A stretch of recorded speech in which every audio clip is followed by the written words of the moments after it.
क्या गरीब होना पिछले जन्म के पाप का फल है?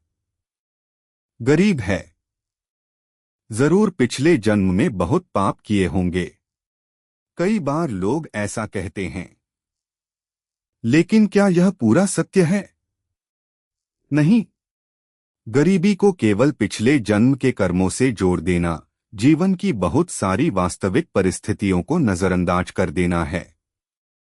किसी व्यक्ति की आर्थिक स्थिति पर उसके परिवार, शिक्षा, आसपास का वातावरण, अवसर, सोच और वर्तमान परिस्थितियों का बहुत बड़ा प्रभाव पड़ता है।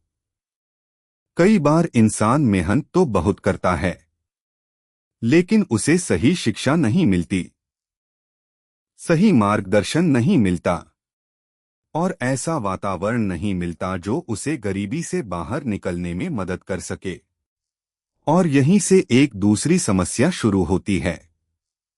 गरीबी केवल जेब में नहीं होती। कभी कभी गरीबी की सोच भी इंसान को रोककर रखती है।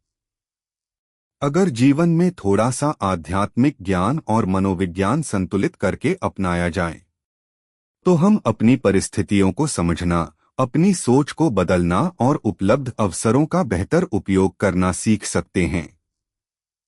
हो सकता है आप बहुत बड़े अमीर न बने, लेकिन क्या जीवन का उद्देश्य केवल बहुत सारा पैसा कमाना ही है? नहीं।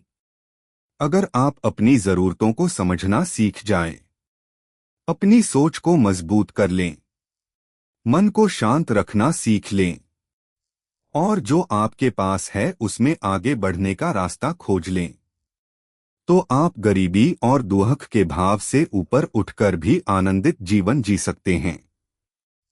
इसलिए किसी गरीब व्यक्ति को देखकर यह मत कहिए, यह पिछले जन्म के पाप का फल है। बल्कि सोचिए, शायद इसे धन से पहले सही शिक्षा, सही सोच और सही दिशा की जरूरत है। क्योंकि जीवन में सबसे बड़ी संपत्ति केवल पैसा नहीं है। सही सोच, शांत मन और सही दिशा भी इंसान को भीतर से समृद्ध बना सकती है। और जब आध्यात्मिक ज्ञान और मनोविज्ञान साथ चलते हैं, तो इंसान केवल गरीबी से निकलने की कोशिश नहीं करता, वह गरीबी के डर से भी ऊपर उठना सीख जाता है।